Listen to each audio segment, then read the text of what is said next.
이스라엘 자손이 또 여호와의 목전에 악을 행하니라. 이스라엘 자손이 여호와의 목전에 악을 행함으로 여호와께서 모압 왕 에글론을 강성하게 하사 그들을 대적하게 하심에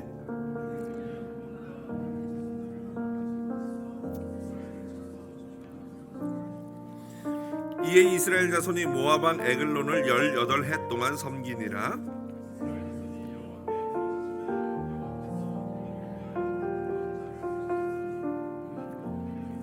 게라의 아들 왼손잡이 에웃이라.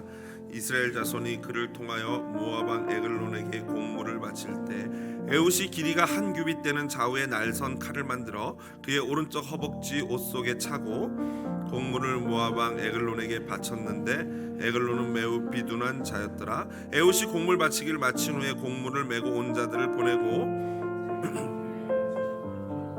또 돌아와서 이르되 왕이여 내가 은밀한 일을 왕에게 아뢰려 하나이다 하니 왕이 명령하여 조용히 하라 하매 모셔 선자들이 다 물러간지라. 에웃이 그에게 들어가니 왕은 서늘한 다락방에 홀로 앉아 있는 중이라. 에웃이 이르되 내가 하나님의 명령을 받들어 왕에게 아뢰 일이 있나이다 하매 왕이 그의 좌석에서 일어나니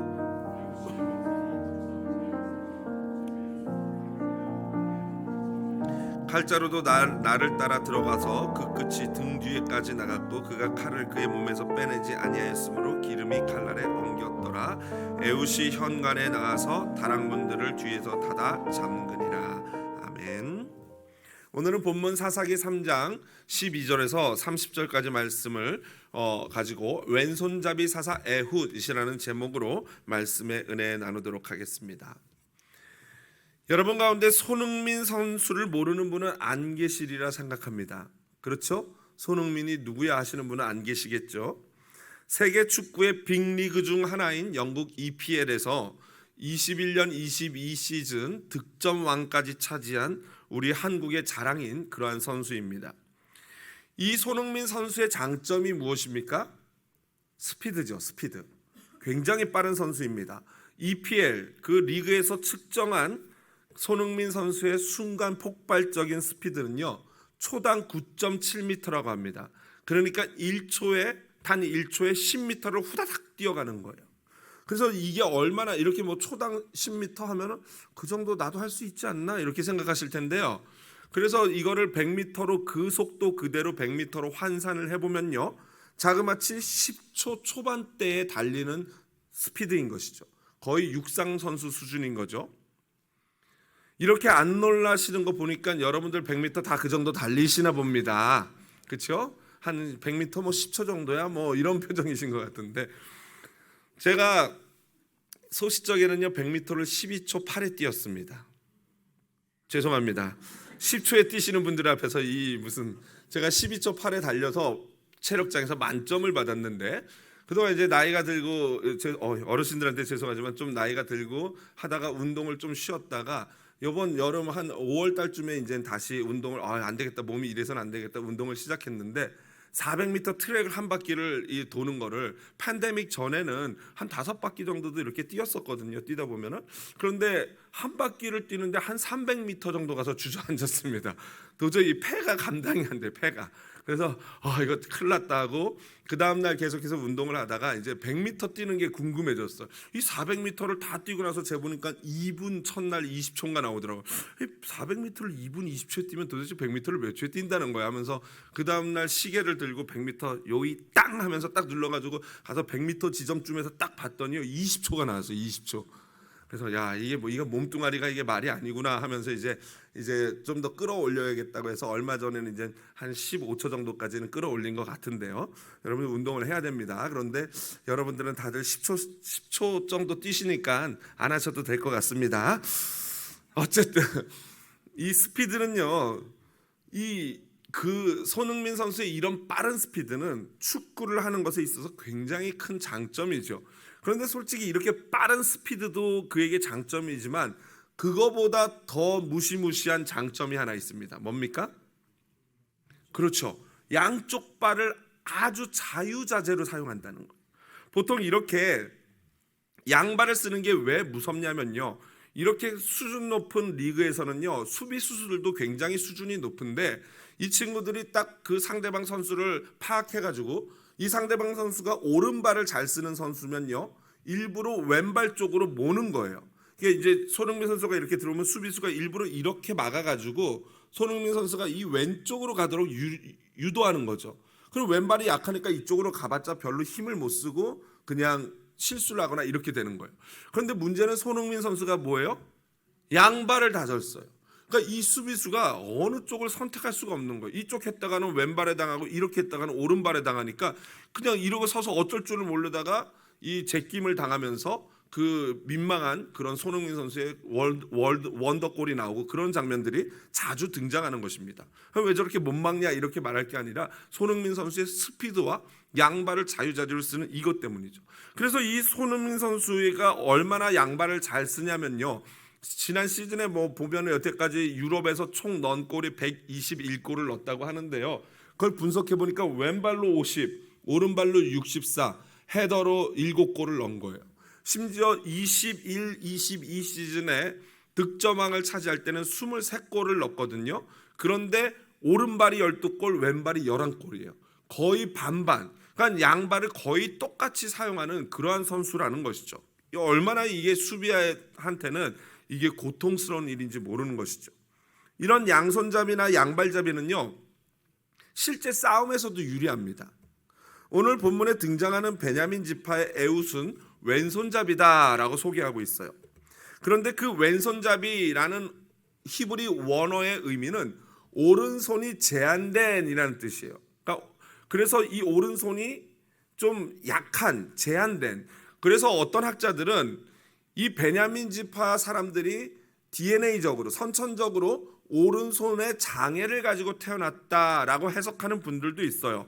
그러나 저 개인적으로는 그것은 좀 잘못된 견해가 아닐까라고 생각을 합니다. 왜냐하면요, 성경 저자들이 이 베냐민 지파가 왼손을 잘 쓰는 거에 대해서 이렇게 설명해 주고 있어요. 사사기 20장 16절 같이 한번 읽어보겠습니다. 이 모든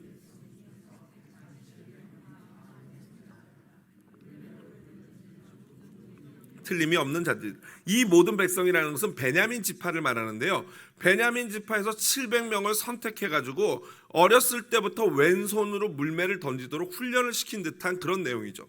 또 역대상 12장 2절입니다. 같이 읽어보겠습니다. 그들은 놀려 물매도 던지며 화살도 쏘는 자여 베냐민 지파 사울의 동족인데 그 이름은 이러하니라. 이 장면은요, 다윗 왕에게 사울 왕 지파인 베냐민 지파 사람들이 다윗 왕에게 몰려와서 당신의 종이 되겠습니다, 부하가 되겠습니다 라고 말하는 장면이에요. 그러면서 그들에 대해서 설명을 하는 건데, 그들이 활을 가지고 양손으로 쏜다는 거예요. 그리고 물매를 던져도 양쪽 손으로 던진다는 거예요.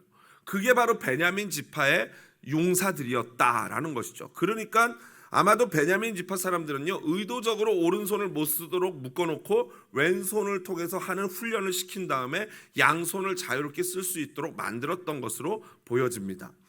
하지만 일반적으로 유대인 사람들은요, 왼손잡이에 대해서 어떻게 생각합니까? 굉장히 경멸합니다. 왼손잡이를 무시해요. 여러분, 아마 이것은요, 우리나라 옛 문화만 생각해도 이해가 되실 것입니다. 아마 여기서 연세 있으신 분들은 어렸을 때 왼손으로 뭐 하다가 아마 어르신들한테 혼난 기억들이 있을 거예요. 제가 어렸을 때만 해도 이 어른들이 왼손으로 뭐 하려고 그러면 못하게 하고 오른손으로 하게 했어요. 그래서 오른손 글쓰기 하는 훈련을 했는데, 요즘에는 좀 많이 바뀌어졌죠. 저희 집은 신기하게도 1, 3, 5 홀수 애들은요, 왼손잡이에요. 그래서 우리 큰애는요, 왼손으로 아예 글을 쓰더라고요. 그런데 2, 4, 6은요 또 오른손잡이에요. 재밌죠? 짝수와 홀수. 그래서 우리 그대로 내버려뒀어요. 자기네가 편한 손을 쓰도록. 그랬더니 1, 3, 5, 2, 4, 6. 뭐 참 재밌죠.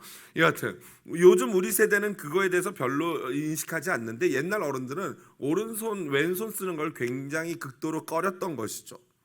특히 이 중동 지역 사람들, 유대인도 중동 지역에 사니까요, 이 지역 사람들은 의 문화를 이해하면요, 왜 그렇게 왼손을 꺼리는지 알 수 있습니다. 그들은요, 큰 일을 보잖아요. 큰 용변을 보고 나서 처리를 이 왼손으로 한다고 합니다. 물과 왼손을 가지고 가서 용변을 보고 처리를 한대요.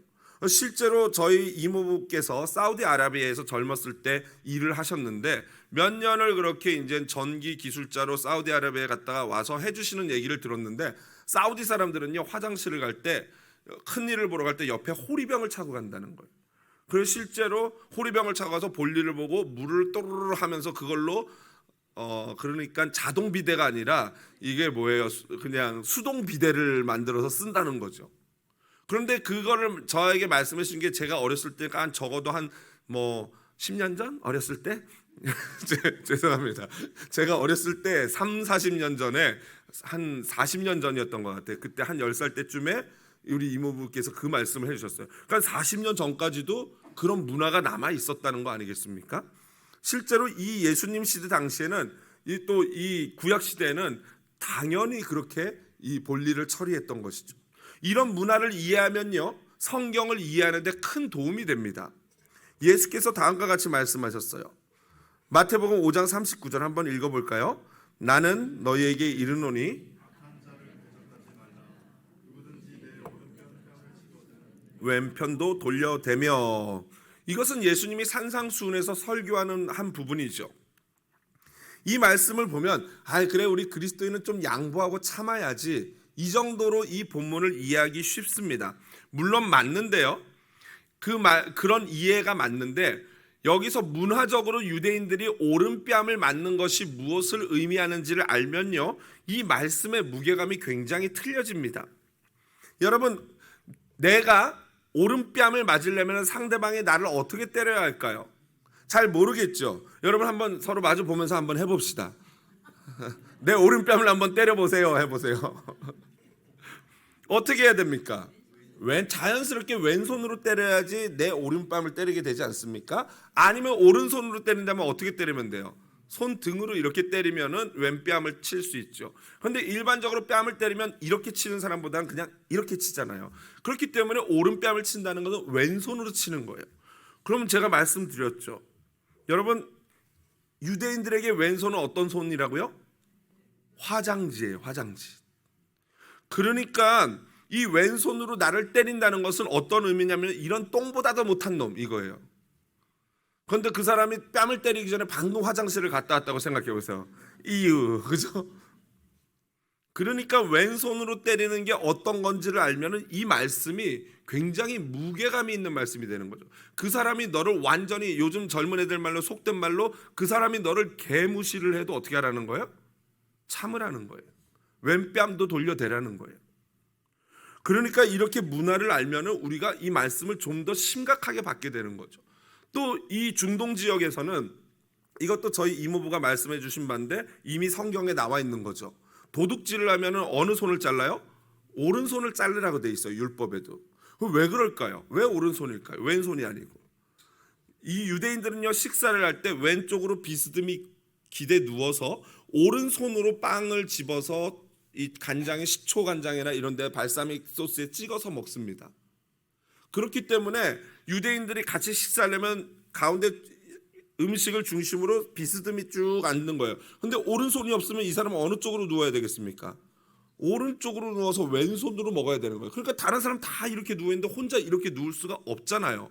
오른손을 자른다는 것은 그 사람을 그 공동체에서 방출해내는 거예요. 내보내는 거예요. 너 앞으로 우리랑 같이 밥 못 먹어, 이거예요. 그리고 거기다가 그 사람이 부득불 왼손으로 먹으면 사람들이 뭘 연상하겠어요? 이 사람이 밥 먹다가 배야, 잠깐 화장실 좀 갔다 올게, 같이 또 먹으려고 그래요. 여러분 먹고 싶겠습니까? 그러니까 이 사람은 같이 이 공동체에 식사를 할 수가 없게 되는 거죠. 이게 유대인의 문화였던 것입니다. 결국 오른손을 자른다는 것은 사회적 고립이고 추방입니다.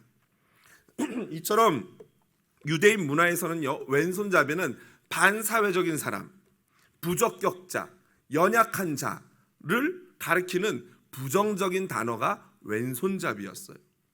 그런데 오늘 하나님께서 두 번째 이스라엘 사사로 세우신 자가 누구라고요? 베냐민 지파의 왼손잡이 에훗. 하나님을 진심으로 사랑한 다윗에게 하나님은 그의 아들 솔로몬에 대한 약속을 다음과 같이 하셨습니다. 한번 읽어볼까요? 같이 사무엘하 7장 14절 읽어보겠습니다. 나는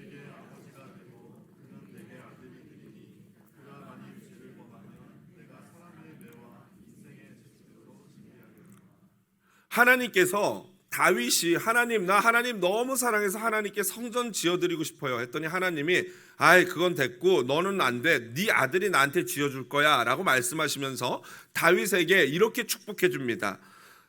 너의 아들 솔로몬에게 내가 아버지가 될 거고 만일 솔로몬이 무엇인가 죄를 범하고 잘못하면은 내가 그를 버리지 않고 대신에 사람의 매와 인생의 채찍으로 그를 혼내줄 거야. 왜? 사랑하니까 이라고 말씀하신 거예요.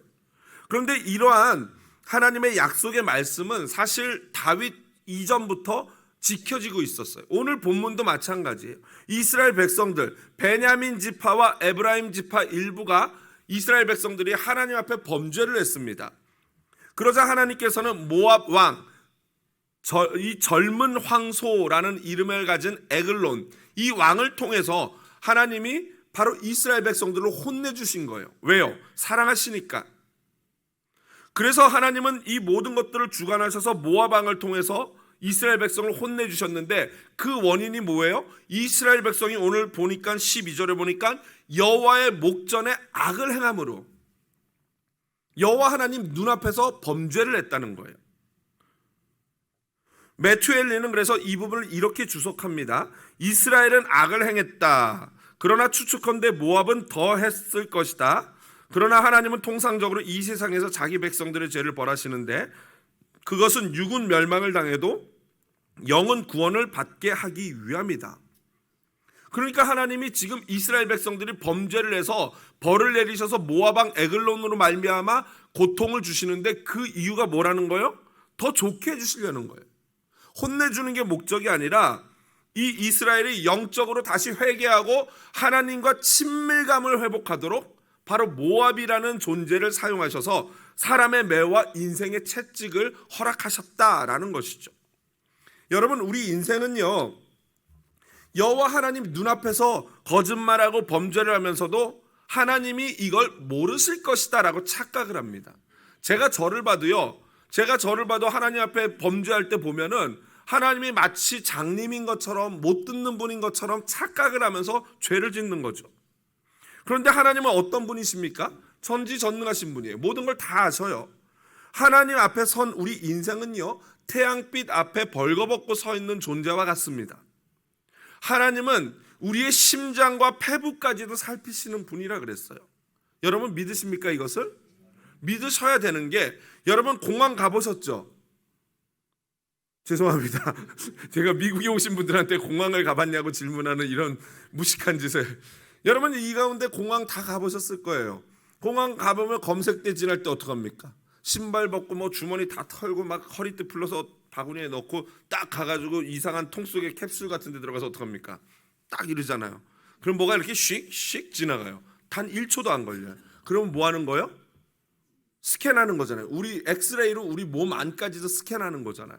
병원 가면 울트라 사운드로 이렇게 초음파로 이렇게 다 보면서 막 이렇게 보잖아요. 더 나가면 CT라는 촬영. 이 CT라는 촬영이 어떤 기술이냐고 봤더니 이게 맞는지 모르겠는데 사람을 단면으로 계속 쪼갠다면서요. 영상으로 단면으로 맞습니까? 단면으로 쪼개가지고 이렇게 촬영을 하는 거래요. 그러니까 우리를 이렇게 착착착착 안 보이게 잘라가지고 그 단면을 이렇게 계속 찍는 거래요. 이걸 누가 만들었어요? 인간이 만들어요. 인간이. 여러분 하나님이 만드신 인간이 이 정도의 것들을 만들 수 있다면은 인간을 만드신 하나님이 우리를 못 볼까요? 볼까요? 보는 정도가 아니죠. 하나님은 심장과 폐부를 살필 뿐만 아니라 보이지 않는 우리의 마음과 생각까지도 읽으시는 하나님인 줄로 믿습니다. 그러므로 여러분 우리는요, 때로는 하나님이 사람 막대기와 인생 채찍을 우리 삶에 허락하실 때는 생각을 좀 해야 돼. 생각. 도대체 뭐지? 왜 이런 어려움이 있지? 라고 생각을 하고 기도를 하셔야 돼요. 여러분 오해하지 마십시오. 그럼 삶에 어려움이 있으면 모두 그 어려움이 있는 것이 내가 다 죄를 지었기 때문인가? 그렇지 않아요. 삶에 있는 고난은 여러 가지 이유가 있죠. 그냥 하나님이 우리를 성장시키려고 허락하시는 경우도 있고, 사탄이 우리를 시험하려고 고난을 주는 경우도 있어요. 그러나 지금 제가 오늘 이 본문을 통해서 말씀드리고 싶은, 때로는 고난이 내가 하나님께 범죄함으로 말미암아 오는 경우도 분명히 있어요.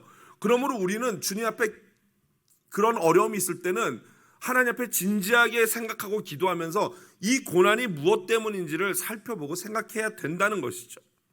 자신을 깊이 돌아봐야 합니다.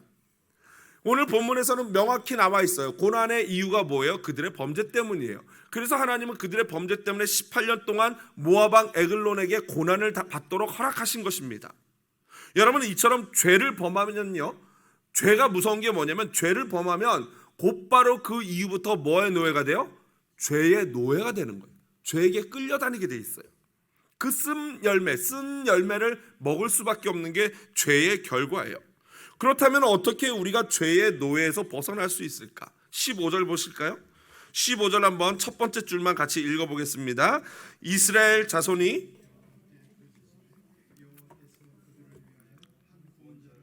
아멘, 거기까지요. 이스라엘 자손이 어떻게 했어요? 여호와께 부르짖었다. 여러분, 여호와께 이때 뭐라고 부르짖었겠습니까? 그렇죠. 살려주세요. 용서해주세요. 잘못했습니다. 이렇게 부르짖으니까 하나님께서 한 구원자를 세웠다 그랬어요. 예수님 역시도 요한복음 8장 32절에 이렇게 말씀하셨어요. 진리를 알지니 진리가 너희를 어떻게 해요? 자유케 하리라. 우리가 죄의 노예인데 죄의 굴레에서 벗어날 수 있는 유일한 비결은 진리, 곧 하나님의 말씀 덩어리이신 예수 그리스도를 알 때 우리가 죄의 노예에서 해방될 줄로 믿습니다. 그러므로 말씀 대신 예수님 앞에 나와서, 진리 대신 예수님 앞에 나와서 부르짖어야 하는 거예요. 그때 우리는 자유를 누리게 됩니다. 이스라엘 백성이 부르짖자 하나님이 한 구원자를 세우십니다. 베냐민 지파이자 왼손잡이 사사 에웃입니다. 이 베냐민 지파는요, 이스라엘 12지파 중에 몇 번째예요? 꼴찌, 막내예요, 막내. 이스라엘 지파 중에 막내 지파가 베냐민 지파의 제일 보잘것없는 지파예요. 거기다가 여러분, 오늘 본문이 이게 사사기 초반인데 사사기 20장에 가면요, 베냐민 지파와 이스라엘 나머지 11지파가 시빌워, 내전을 하는 모습이 나옵니다. 그 전투가 기브아 전투라고 하는데요, 그 원인은 입에 차마 담기도 힘든 아주 요상한 사건 때문에 이 전쟁이 일어났거든요. 그건 20장 가서 제가 다시 자세히 설명드릴게요. 여하튼 이 시빌워가 있었는데, 기브아 전투가 있었는데, 그 기브아 전투의 결과가 뭐냐면은, 아니 베냐민 지파 하나와 11지파가 싸우니 누가 이기겠습니까? 당연히 11지파가 이기겠죠. 숫자가 훨씬 많은데 베냐민 지파가 완전히 깨졌어요. 완전 졌어요. 그래서 베냐민 지파에서 살아남은 남자가 딱 600명밖에 안 돼요. 그런데 학자들은 지금 이 3장에 나오는 이 사건이 바로 그 베냐민과 이스라엘 11지파가 싸웠던 그 기브아 전투가 이 사건 이전에 있었다 보는 학자들도 있어요. 그러면 얘기가 어떻게 됩니까? 지금 베냐민 지파에 남은 사람은 몇 명이라는 거예요? 남자 600명밖에 없는 거예요. 그런데 하나님이 가장 적은 600명밖에 안 되는 베냐민 지파 중에서, 그 중에서도 왼손잡이 에웃을 사사로 세우시고 있어요. 왜 그러실까요? 가장 강력한 지파 유다 지파에서 누군가를 세우면 좋을 텐데 왜 하나님은 베냐민 지파에 그것도 왼손잡이를 세우실까요? 이게 바로 하나님이 일하시는 방법인 줄로 믿습니다.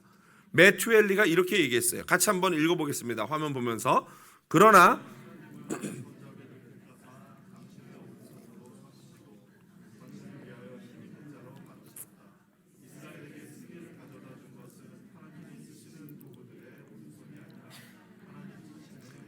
아멘. 너무나도 훌륭한 주석이에요.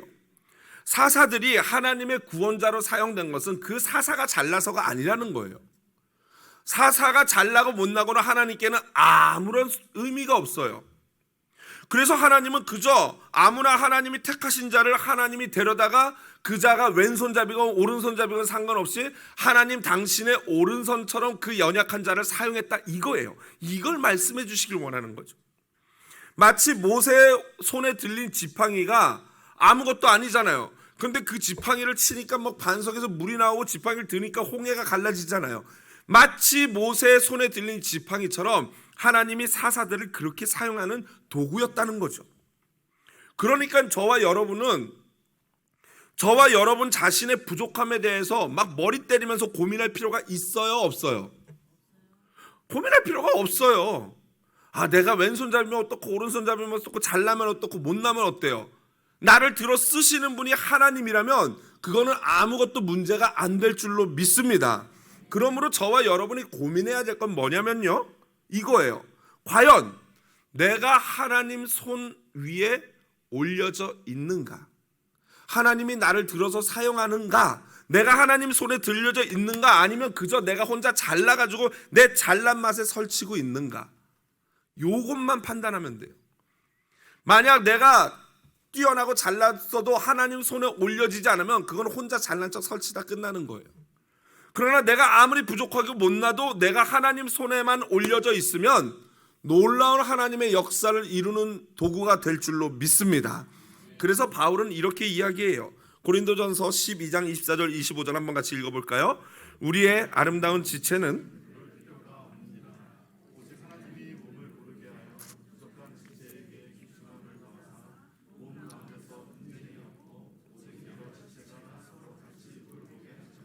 그러니까 내가 잘났다, 나 능력 많다 그런 거 할 필요 없이 그저 각자가 각자의 위치에서 하나님 손에 올려지기만 한다면은 너나 할 것 없이 우리 모두는 하나님 손에 아름답게 쓰임 받을 줄로 믿습니다. 이번 부흥회와 콘서트 때처럼 말입니다. 하나님은요, 약한 자들을 사용하시어 강한 자들을 부끄럽게 하시는 분입니다. 우리 자신이 어린아이의 오병이어 도시락이 되어서 예수님 손에 올려드렸을 때 하나님은 우리들을 통해서 아름다운 하나님의 일을 하시는 거예요. 그러므로 날마다 하나님 손에 드려지는, 올려지는 저와 여러분 되시기를 주님의 이름으로 축복을 드립니다.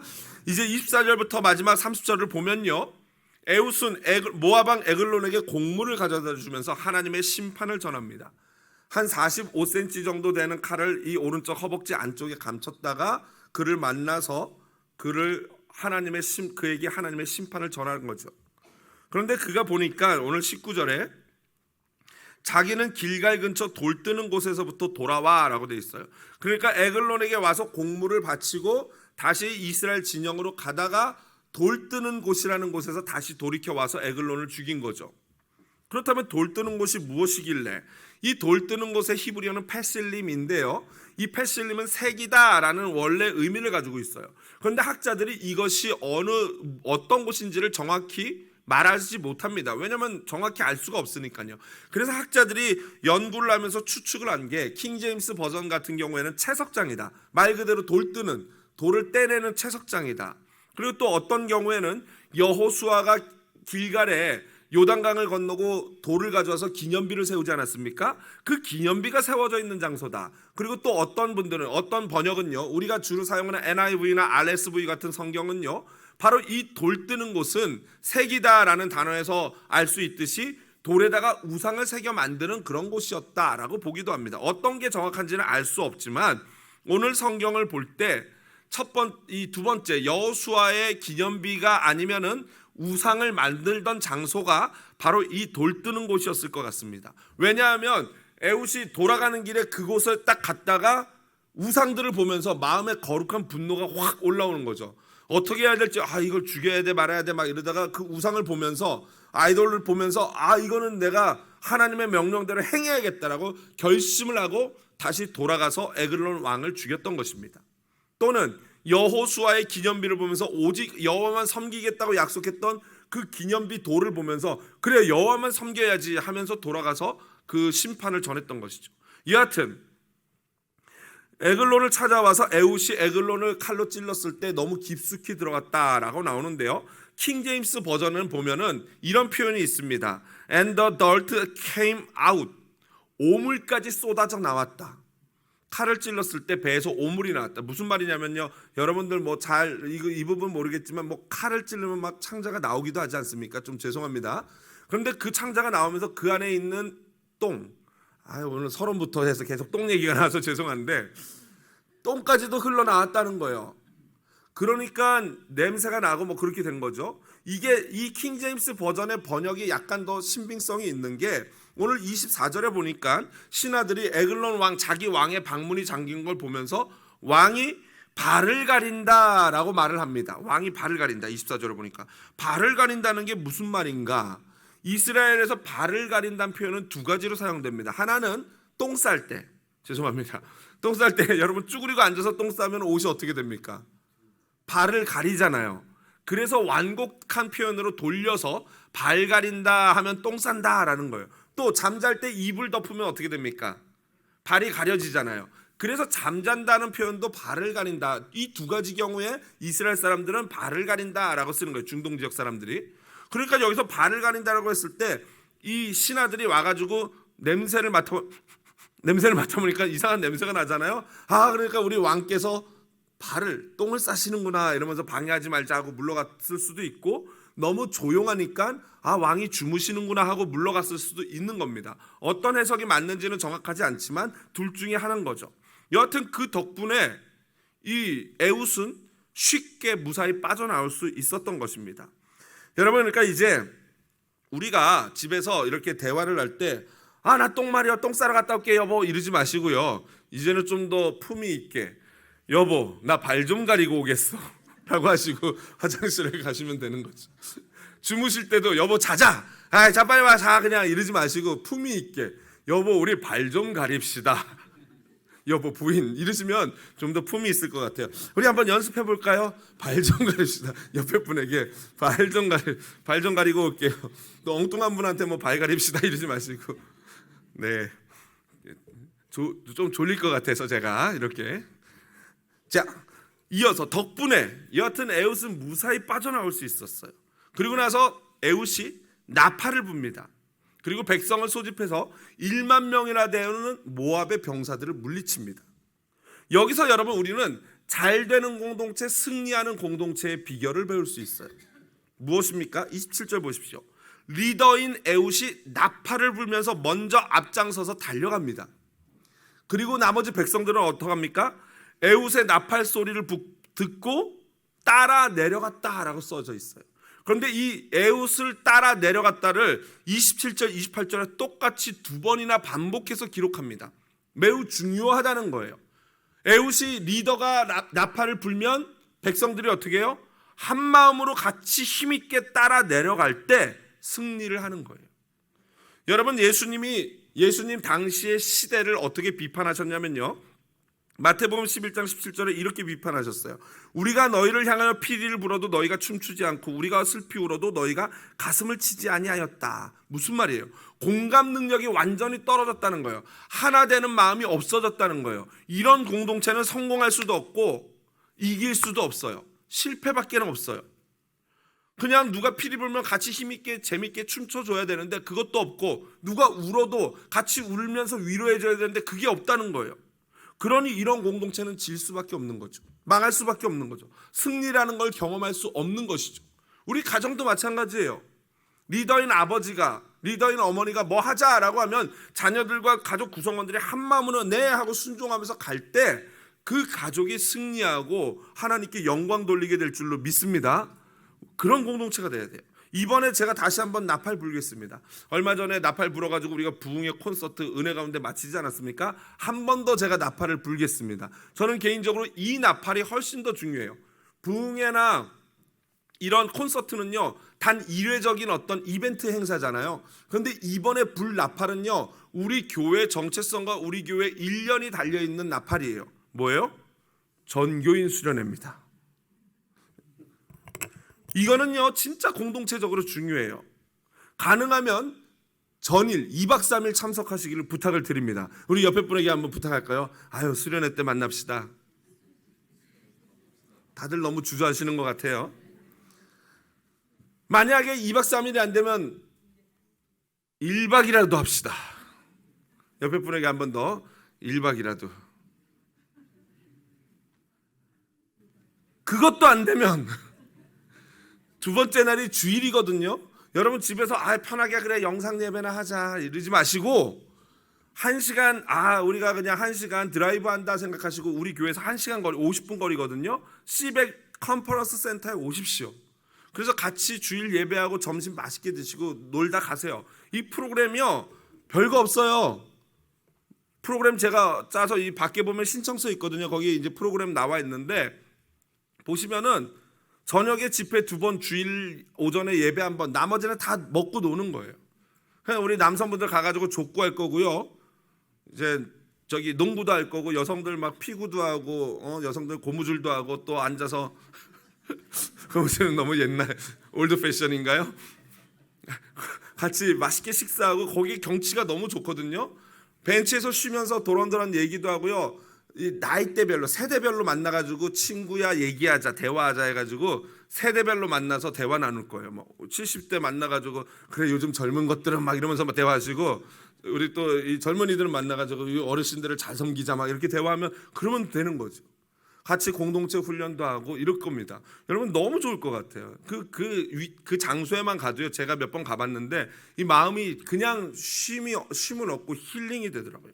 여러분 꼭 오십시오. 이 회비가 어른이 150불이고 시니어들 75세와 청소년들이 75불이고 아이들이 50불인데 사실 뭐 안 받고 좀 모셨으면 좋겠는데 그 컨퍼런스 센터가 굉장히 좀 비싸. 이게 가격이 요즘 다 올라갔잖아요. 그래서 성인 1인당 한 300불 정도 하는데 교회가 한 50%를 모두 지원하는 거예요. 어르신도 그렇고 청소년도 그렇고 아이들도. 그런데도 힘드신 분이 있으면 또 구역장님과 의논하시면 교회가 충분히 도와드릴 테니까요. 그런 거에 이 어떤 장애 받지 마시고 반드시 오시기만 하면 좋겠습니다. 또 어르신들 차가 없어서 교회 셔틀 운행할 거예요. 걱정 마시고 오시면은. 그리고 또 카풀 같이 할 겁니다. 여러분 신청 써서 내주시길 바랍니다. 함께 리더가 나팔을 불 때 함께 나팔 불면서 하나님을 찬양하고 승전가를 올려드리는 우리 교인 되시기를 주님의 이름으로 축복을 드립니다. 말씀을 마무리합니다. 왼손잡이 연약한 사사 지도자 에훗과 연약한 막내 지파인 600명의 이 베냐민 지파가 뭉쳤습니다. 결과가 어떻습니까? 결과는 위대한 하나님의 승리였어요. 그들이 이긴 게 아니라 하나님은 약한 자들을 통하여 강한 자들을 부끄럽게 하시는 분인 줄로 믿습니다. 그러므로 저와 여러분은 우리의 약함을 자랑해야 돼요. 시편 기자가 승리의 비결을 이렇게 노래했습니다. 한번 읽어보겠습니다. 그들이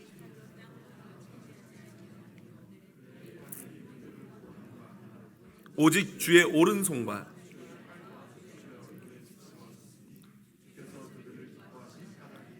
아멘.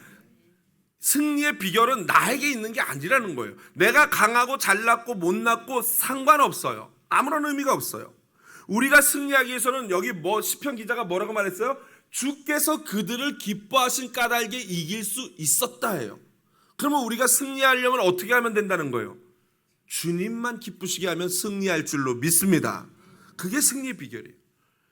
이 이야기는 왼손잡이인 우리들의 가능성을 이야기하는 본문이 아니라 연약한 왼손잡이인 우리도 오른손잡이처럼 강력하게 사용할 수 있는 하나님의 가능성을 보여주는 본문인 줄로 믿습니다.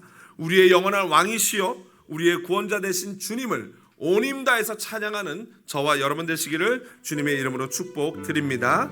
우리 그 마음으로 이 찬양 같이 하나님께 올려